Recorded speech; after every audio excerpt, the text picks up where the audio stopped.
Okay. Sweet. We're good. Nice. Okay. We've conquered technology. if Two you could weeks believe later, we've done it. That was, I feel like every application we used through every possible hurdle at you particular. I feel like, yeah, I feel so bad that like We'll see. No, don't feel bad. I mean, it was either this or I'd have to go back to Pete and Elda's tonight, so yeah, I pushed that back tomorrow. I don't. I will join you there. I would love. Oh my God! I don't. You're more than welcome. I just don't think for health reasons it's good for me to do it more than 1 week. I mean, I've done it twice in my life, and I already feel like that's a lot. Wait, so you did the challenge like for the full? Yeah. That's amazing. I want to try it. I really want to. You should. I feel like I was like eating it. I'm like, he's either gonna hate this so much, or he's the perfect candidate. No, I would love it. I would absolutely. I'm so down for that. I'm not gonna lie. I halfway through it was like full of regret. I was like, no, why did I do this? This is dumb. I had that like, I'm getting old.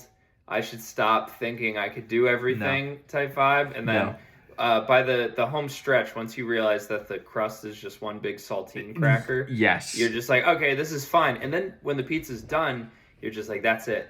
You're like, I'm free. Like you feel so good. I believe like, you feel it. like you feel like you're running a like mile when you're when you're eating it. You're like sweating and oh God, yeah, it's an experience. That was fun. Food abuse. I think I used to watch Man vs. Food.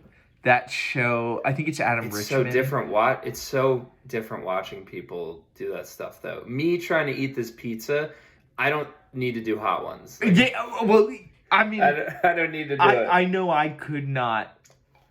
Like, if I went on hot ones, it would be very uncomfortable. I would just be sweating a lot and like just like very uncomfortable, like burning. I think out of our Idle Wave gang, you're the person that we would send to hot ones. I think you would be the most requested too. I think I would by far be like the messiest in terms of like it would just be it would be a mess. Like I would be like napkins everywhere, like that's entertaining. Right. No, that's right. Like I think it would perhaps be enjoyable in a slightly sadistic way to watch. Do you ever see yourself doing stuff like that, or do like normal people not like ever fantasize about, like you watch like a famous like a interview type thing, like do you ever picture yourself on like a late night show as a guest or anything like that? 1,000,000%. The one the one that I think about the most is actually the 10 essentials, like the GQ My 10 Essentials. Oh, those are fun. I almost in a way like where it kind of makes me think like philosophically, like what are the things that are like integral to who I am as a human, and not to but not like obviously none of us can be like boiled down to 10 things, but like it's a really interesting thing. It's like, oh, if I was on that show, what would my 10 things be? Like because I feel like certain guests on the show have an approach that's like really, oh, these are like the most like precious things I own, whereas some other guests are like, this is the pen I use. Like Jason Sudeikis did like, this is the pen I use to do all the Ted Lasso scripts or whatever, and it's like, oh wow, cool. Like, okay, like, so, and it's just like a Bic, red pen, but it's like, that's sick to see, I don't know. So. No, that is really cool. And I mean, nobody's going to phone it in. Like I use AirPods and, but then like sometimes people do. And that's also entertaining because it's like, yeah, true. That is an essential, like. Yeah. But it's kind of grounding. Yeah. But I was just wondering, like, because I'm, like, conquering narcissism. So I'm conquering meaning trying to convince myself every day I'm not a narcissist. And, I think about stuff like that all the time. When I watch Hot Ones, like, would I be able to do this? I don't know. It's just, I feel like it's, like, preparation in case, worst case scenario, you do get asked to do the show. Yeah. And it's just like, I've thought about this before. But as I've recently learned, as soon as somebody mentions they've seen the show or they're aware of it, during the interview, I get really bored. I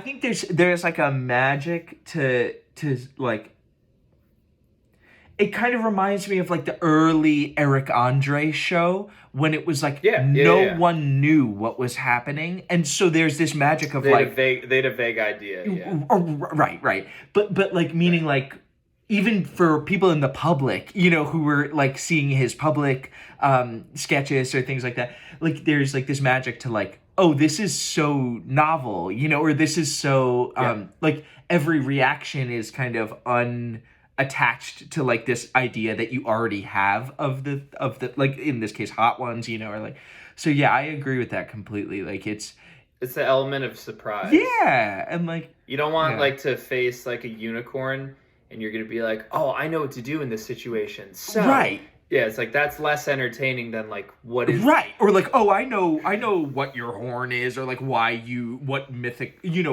you are from, or like it's kind of just like, there's a fun and entertaining element to someone just being like, all right, here I am, and let's see what happens. Like, yeah. Speaking of entertaining, you're pretty entertaining. Do you practice that? Like when you're drumming, when you practice drums, are you like making faces? And I know the answer is no, because that's a really interesting question. I think that's something you don't see yourself when you're. Well, I like to practice with a mirror. Okay. I love practicing with a mirror. And it's good for form with like vocals and stuff. I had a vocal coach in college who was like, my head would be on a tilt when I sang. And she's like, try to straighten your head and like little things like that. And I've noticed, especially with making like TikTok videos and watching myself perform in real time, I'm just like, oh, that doesn't look natural, or like, oh, I should fix this. Right? It's kind of like helpful. It's like a nice little easy critique because it's like I'm killing two birds with one stone. Yeah. But I mean, how conscious of you are like regarding how you look while you're playing? It's a really interesting question, and it's something that I do think about because, like you said, like a lot of drum instructors recommend playing with a mirror, and oftentimes they say like for like stick heights or for dynamics and stuff, like where you can see literally how far your sticks are traveling and stuff. But I don't do that, but I do like I find myself sometimes when I'm practicing, especially when I'm by myself, and sometimes also in the band setting when we're rehearsing, I'll like think about like, oh, Samir, like, is this how you're going to perform? Like, or if there was an audience here watching you practice, would they see the same thing if it was a show the next week, And sometimes the answer is no. Like, I'll find myself playing in a rehearsal and I'm like, oh, I'm not emoting in the same way that I do when there's an audience there. Or I'm not like maybe throwing my arms or body into it the same way I do when it's live. But I think I sometimes have to catch myself with that, where it's like, okay, well, that's not like fake per se. It's just also like it's a natural fact that like when there's not people there watching, there's also less of a like a connection to other people, or there's no connection, because there's no one watching, right? Like if I'm practicing by myself, so then it follows that if I am playing in a setting where there are people watching, there's more of like an emotional connection, or the idea of like, oh, me emoting connects with people, in the same way that when I see people in any audience, even if it's like 5 people, like reacting or moving, that impacts me. So it's, I guess like to answer your question, sorry, I guess I don't practice the emoting, right, but there's no need to. Right. However, there are definitely drummers whose drum faces, I'm sure subconsciously, like I have internalized, like Griffin Goldsmith. I literally have a fan of him in my room. Like I'm sure if you ever watch me play and then just go watch a video of him playing and like the faces he makes, I'm sure I've internalized those and kind of like replicate them, when I'm playing. So, but yeah, so. Yeah. No, and that's, that's a weird, like, kind of double-edged sword for me. I don't really watch you playing our sets. Because you're facing the other way. Yeah. I see you. I see you play, and I love seeing you play. But Yeah. it is also like a weird situation. How I'm like not conscious of what you're doing, but I've been turning around more lately. Yeah, I've been I've been trying seeing that. it. That's what I was gonna say. Yeah, like most of the show, naturally, you're also facing the people that we're playing to. But then, like when you do turn around, Yeah, it's like it's the same for me because I mostly see your back. So when you do turn yeah. around, it's also like, oh yeah, wow, this Great is back, by the way. Yeah, like I'm working on it. it's a great back, yeah, absolutely, and like It's a great back. it's really something that it yeah it does not like break the fourth wall, but it does that thing where it kind of snaps you out of the Yeah, mentality of facing people who are there to enjoy the music that we're making or whatever. When one of the other band members faces in or makes that connection, it definitely it's a cool kind of like um, break from that for a second, or like a change in that headspace kind of. yeah. You're also not really a nervous performer, too. Do you ever take that for granted? Do you recall a time you've been nervous to perform and maybe like in a warm up yet? Definitely. I was talking about this to somebody the other day, and I think what I realized is the times when I feel nervous are most often when I am playing with an artist for the first time live. So I could have done thousands of rehearsals with them, Right. but the first time playing live is So different. sudden, right? It's suddenly Yeah. when like the responsibility of, oh, now I am presenting this person's art to other people. That's when it's suddenly like, okay, it's now it's serious. It's not that it wasn't before, but like now it's a public It's real. thing, right? It's happening. Yeah. No, it's like a real energy trade instead of just like in a rehearsal room doing it. Right. Like, which I feel too, we've kind of locked in a lot with our project is just not over rehearsing certain Yes. things. Actually, in a lot of the bands I've been playing with recently, it's kind of a thing. It's like once we get everything going a couple times, it's like we don't need to, like, the more we do this, it's just gonna, I don't know. I mean, we're also not in really technically challenging projects too, which is we're not in like 9-minute long prog projects where it's just like, oh no, we should probably run this whole thing to make sure we could get through it. Well, I think it's so interesting sometimes because I like but like coming from a background where I kind of played psychedelic rock music and stuff that was maybe Oh yeah, of a place where I'm like maybe having to focus more on like, okay, what is the time signature here, or like what are the changes. Oh, yeah. There's a similar level of like intention that has to go into playing something as kind of basic as a 4 on the floor, or like a rock groove, like the boom ba boom boom ba, like that. Sometimes when something is simpler, it's almost easier to do incorrectly. I'm sure that's something that applies to most arts or whatever, yeah. and like, so yeah, I definitely think it's something that still require. It's almost like if you write it off like that, it can very quickly be like, oh wait, actually, hold on, like I need to lock in, or I need to like, yeah. yeah. It's like trying to sing a pitch, just like one pitch straight forward. Yes. It's like that could be a nightmare. Yes, it's really hard to do something, yeah, like that. Yes, like a perfectly consistent, like play a trumpet note, like a perfect consistency, absolute perfect pitch. Exactly. Like, yeah, it's that articulation. But I was brainstorming some thoughts about you earlier regarding your style. Okay, I'm I'd flattered. Love That's to hear.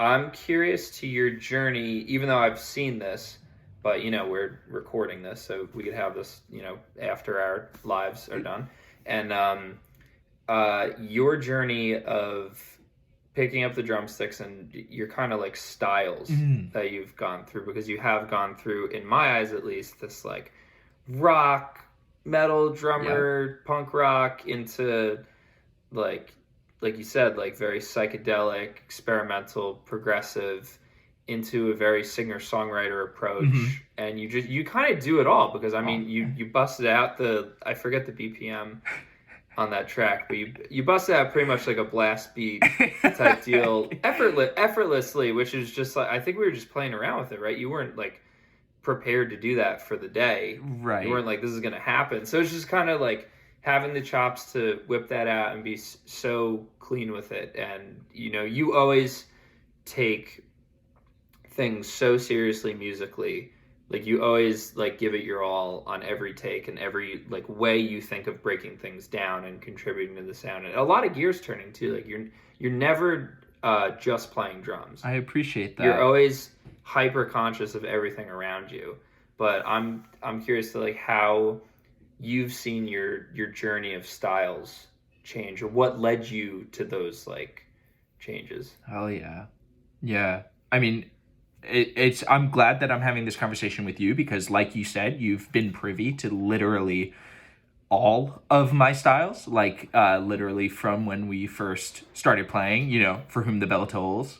That was the first song I ever played in a band setting in your basement. And like, so that's where my music started, like playing along to Lars Ulrich, playing along to Linkin Park, Rob Borden, like playing to Trey Cool in Green Day records, like trying to memorize those songs. I remember like in your basement the first time I got one of Trey Cool's like the really fast eighth note hi-hat patterns. I think it was maybe on Basket Case or something. It was Basket Case, yeah. Right, like when I finally got and you the fills down too. They were like very clean. that, like, but and It was so that's cool. so that was a clear moment in my head. I remember style wise when I was like, oh, I can now do this. I can do the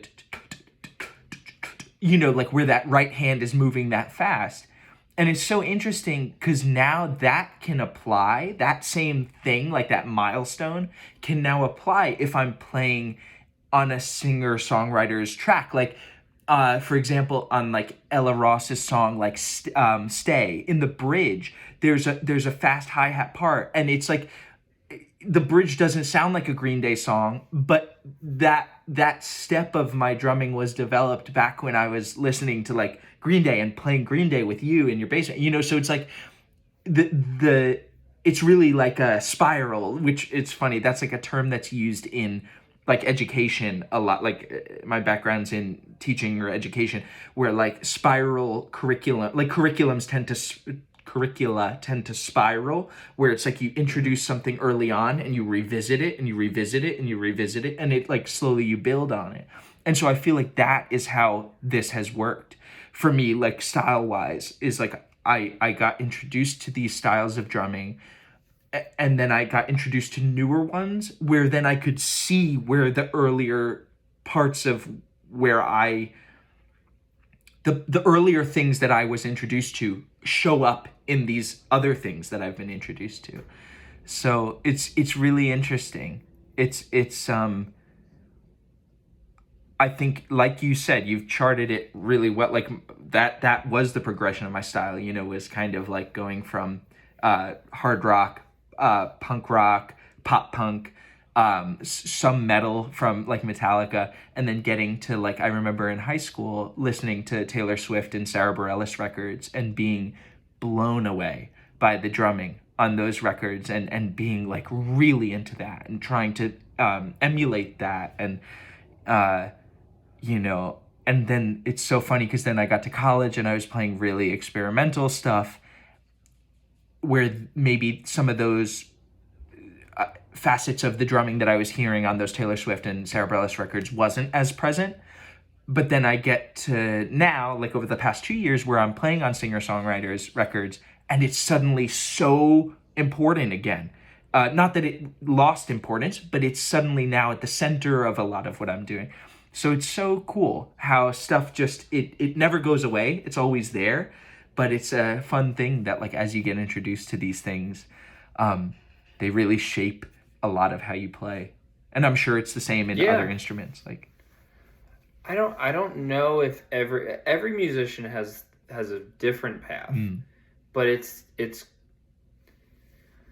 uh it's so cool that you've harnessed all that. You're kind of pushed into getting everything down because it all circles back. Like guitar, I don't know a lot of guitarists where that's like the case. Normally you get like way too down the shred road, and you're it's kind of, why would I be in a band where I'm not showing off or not utilizing my full potential?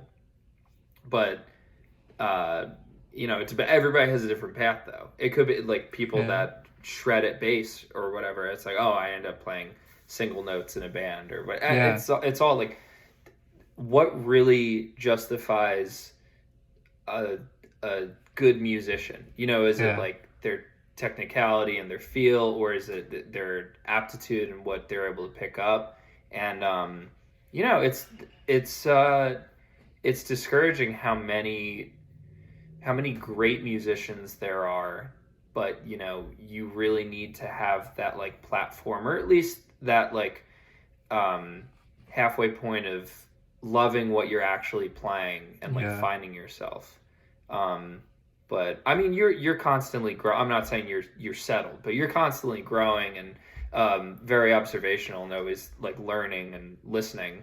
So it's cool that your trajectory is going to continue, but it's crazy because there's a lot of especially people that play one instrument just get like cornered into that's their thing for a while, and they'll pick like things to get better at, but I don't know, it's so hard to juggle with everything. And then you pop open the internet and it's just like, oh, somebody's like shredding at something, and it's like, all right, I don't have this much time to like learn that. Like, it's like, that's too much. But it's also, I don't know, like everybody seeks their own different validation in things. Yeah. And you're always just happy to play, which is like, I'm so jealous of.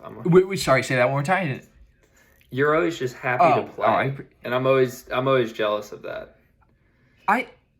I'm happy to play, but I express it like differently. I'm like, I want to make sure I can do the best that I can and make sure everything sounds good, and then I'll get to smile. Yeah, well, and I think that's one of the because I think sometimes it's funny, like I feel like the smile can be like misleading, because a lot of people, not saying like, oh, I don't mean, but like in the sense that it doesn't mean that if someone is not smiling when they're playing that they're not enjoying it, and I think sometimes like that can be how people interpret it, maybe like, oh, only the people that are smiling, or only the people that are really maybe like emoting in a certain way are enjoying it.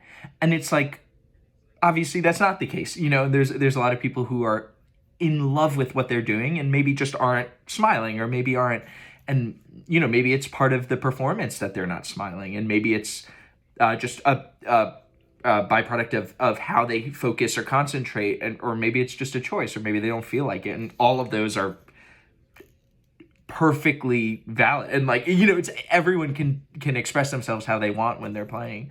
I think it's fair to say that there, I think maybe are certain people who enjoy seeing that in music, in terms of like, that's like something they look for maybe when they're looking for a band they enjoy, whereas maybe some other people may look for just the quality of the sound that they're listening to, or if that's like part of their preference. The energy you feel. Exactly.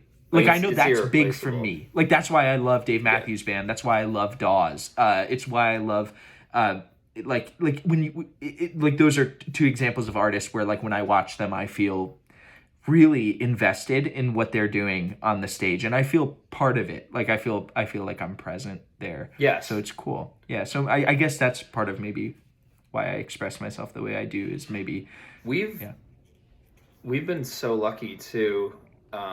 Just like I said, the last time we stepped on stage together for Idle Wave, just like, I was just like, this energy is irreplaceable.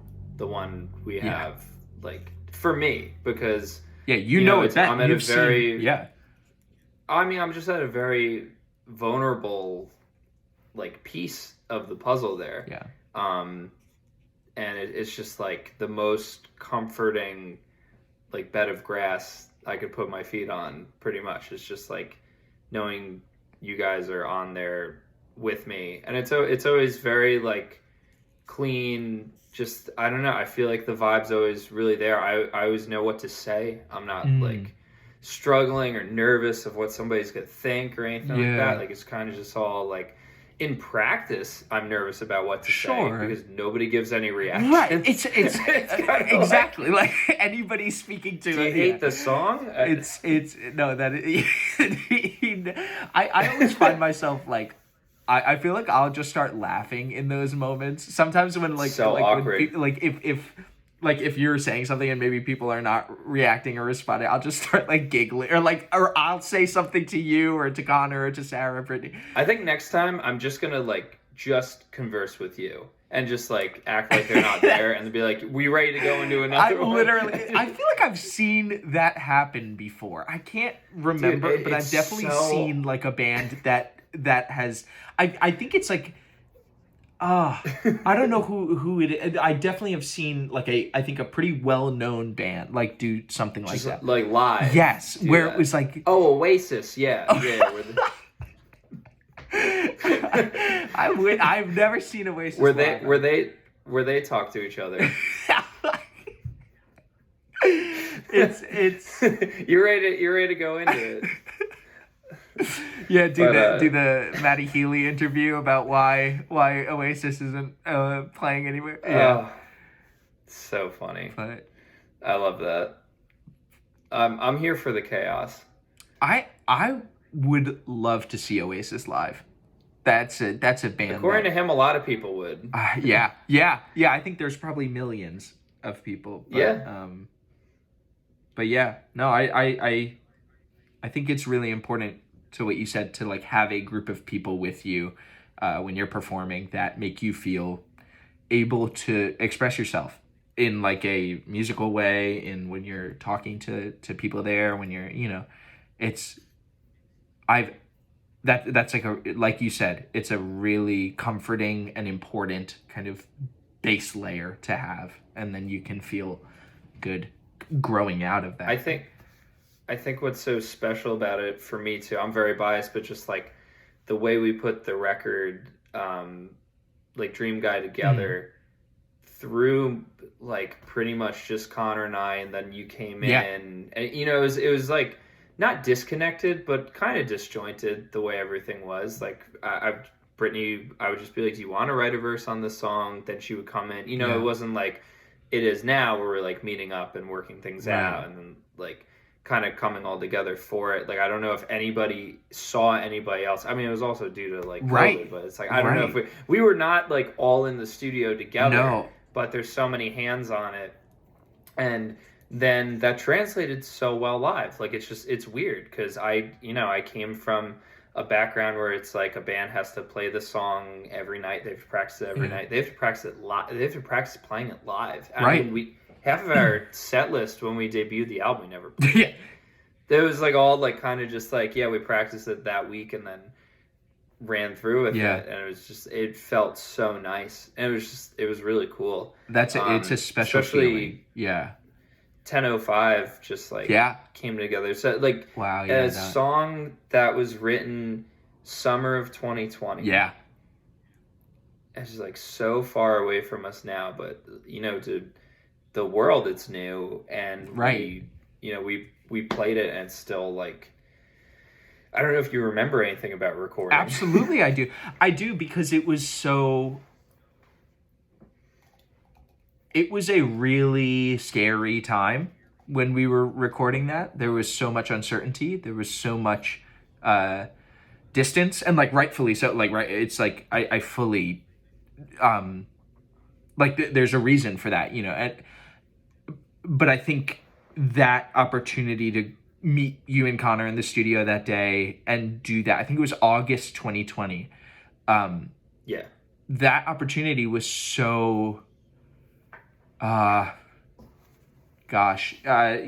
so amazing. Like, it just felt so good to play music, you know what I mean? And like to record something and to hear it like play back through the studio monitors and to just like feel really like I don't know. Yeah, it's that thing that I'm sure everyone has said about that time period when people started to see each other again. It's like a and relief. it just was so special. And I do remember, and I remember how I was kind of playing that groove with the shaker, and Connor was like, hold on, keep playing that, and he just recorded it and then looped it, and like, and you know, and suddenly there was this almost like loop created, but out of like, I think I was just happy to be playing, like, so I was just playing in between takes or whatever while you guys were in the control room or like something like that. And so and then obviously Brittany made that song what it is, and then the Yeah. just to like have that combination of the two vocals, like, because that was the other thing is like I didn't hear Brittany's contributions to the song until much later, you know, like until almost way later, you know, until we were getting mixes back and stuff. So it's so funny to hear a song at a very early stage, especially when it's like only one of the two vocalists, and then to hear it all come together is so it's just so cool. Yeah, it's such a cool feeling. Because you play two vocals a lot. Yes.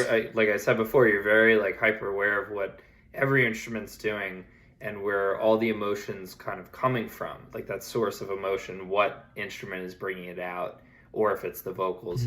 And this was kind of just like a droney groove going on the whole time, but still like that dynamic of like the ride cymbal in the chorus. It's like, this is a chorus. Right. Like, you know, it's just like, it's like stamped very well. It's like a subtle lift, which again, coming from, that's why I love making music that is multi-dimensional and not just one genre type deal. You know, it's just like very like I feel ecstatic when we're putting things together like this, where it's like, oh, it's just simple little change, but it's a chorus. Like, boom, this hits, like it's just like rather nice. I think like that style of music is really prominent, and we all listen to, you know, like Boy Genius and things like that, where it's, like that's even what makes a chorus a chorus. There's not like a huge drum pop or like electric guitar comes in, like nothing, like there's just, you're serving the song for what it's worth, and like just like kind of adding to it in that way, and not just like stomp boxing your way out. Yeah, like it's really so, like you said, like song specific, and like sometimes sorry, give me 1 second. Layla's just at the door. Let me just let her out. Oh, you're all good. Let her in. Layla.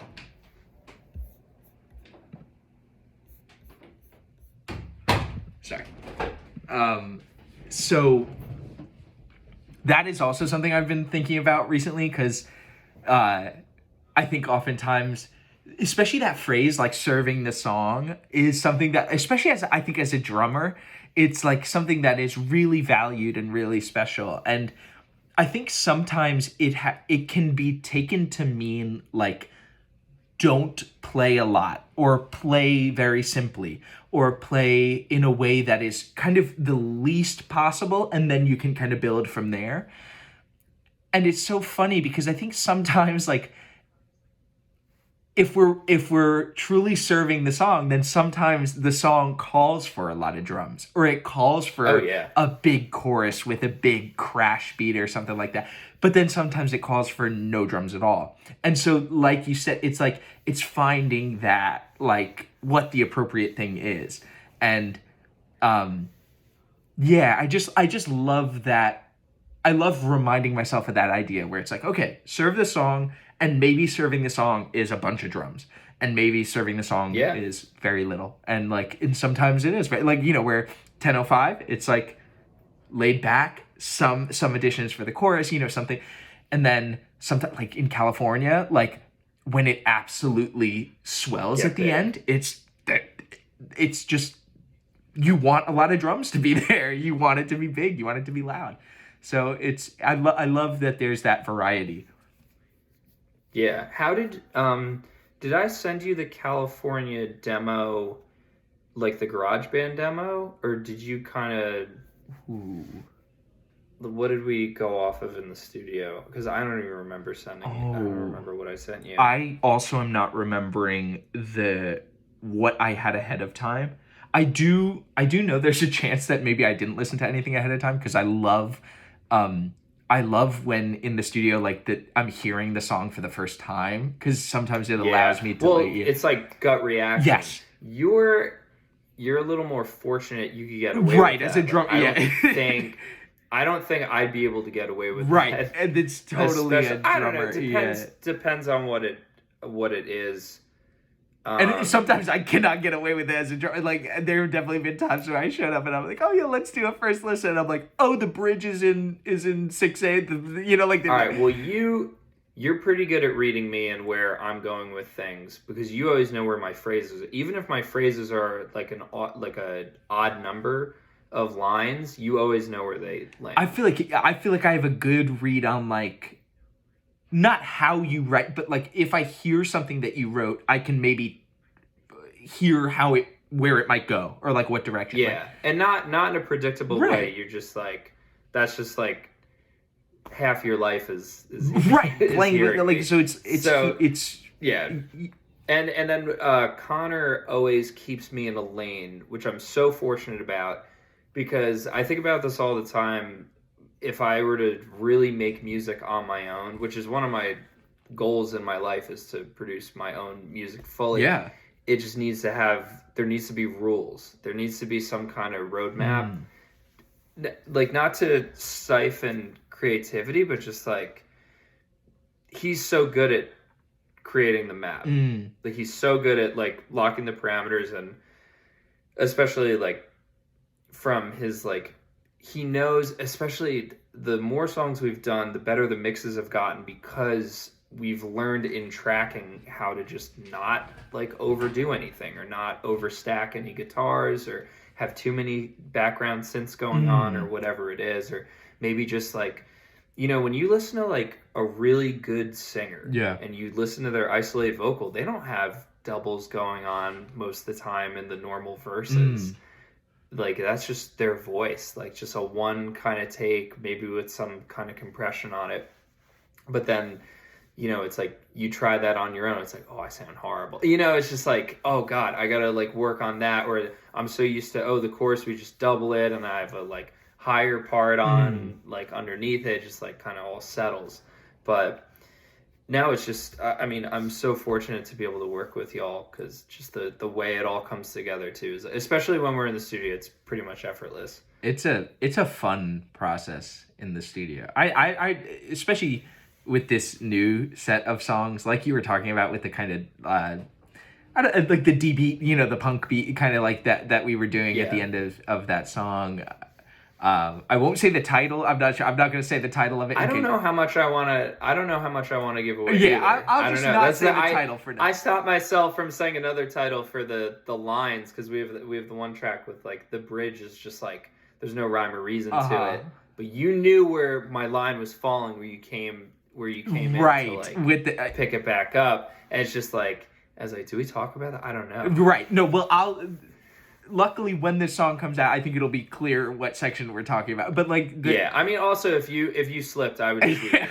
I'd be like, what do I have to lose? But I mean, that I remember when we were like, kind of thinking about that, we were like, should we just do it? And then like, it's one of those things where it's like, oh, let me get out there. You know, like, sometimes I love just like, we're in the control room talking, and I just like want to run out, you know, like, I just be, all right, wait, let me just try it, or let me do.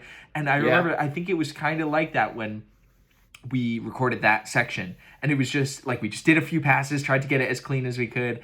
And I remember I was like sweating, and I was like so excited, because it's like one of those things where it's just like you said, it's kind of effortless. One of us has an idea, or a few of us collaborate on an idea, and then we're like, all right, let's try it. And then we try it. And then Connor, fight or flight. Connor has it rolling in there. You know, he's got it like really smoothly. He's able to take these ideas and have them on Pro Tools really quickly. And so it's cool. It allows it to move so smoothly. Yeah. And yeah, I mean, accidental sounds are what really distinguish the songs, I've come to learn. Especially like even going back to like when we did My End, when we put like My End and Sex Tape together in Space, like so much of the drumming is what makes Space very like theatrical And I mean, especially my end, the drums are so cool. Like Oh, I would have never brought that idea to it. I had no idea what I wanted the drums to be like. And then you were I always forget the guy's name. The guy that it's like Bellion or oh, Belarus Jay or Jay something like that. Bellerose. Uh-huh. Yeah, and just like all the layers of percussions, but like you can't just dump a bunch of percussion layers. They have to be somewhat felt out, and you're just good at that naturally because you're used to having your left foot going or like Oh. some kind of isolation going for fills. Mm. So you're always like this will sit on top of this nicely, and then this texture will work nicely too. And I mean, Eric had like all those Yeah. really cool, He distinct oh my god, shakers. yeah, he's got like a He's got the library. collection. Yeah. I know. And I will say But it's I so almost cool. I always want to say this, or like I like my end, I feel like so much of the percussion on that song is not so much it obviously yes, like the playing of it, but then also the arranging of it. And I know like Yes, yeah. Eric really, that's I think one of like it's just such a I really I think that is such a skill of his, like his ability to arrange stuff like that, and like the percussion layers. And I remember doing those layers, you know, and trying out this like kind of I can't remember if it was like on a table or on a wall of percussion, and it was just so exciting to have so many options. And doing them, and Eric's like, all right, you know, next, let's do next layer, next, and we were like, again, one of those exciting moments where it was like, all right, let's do the next.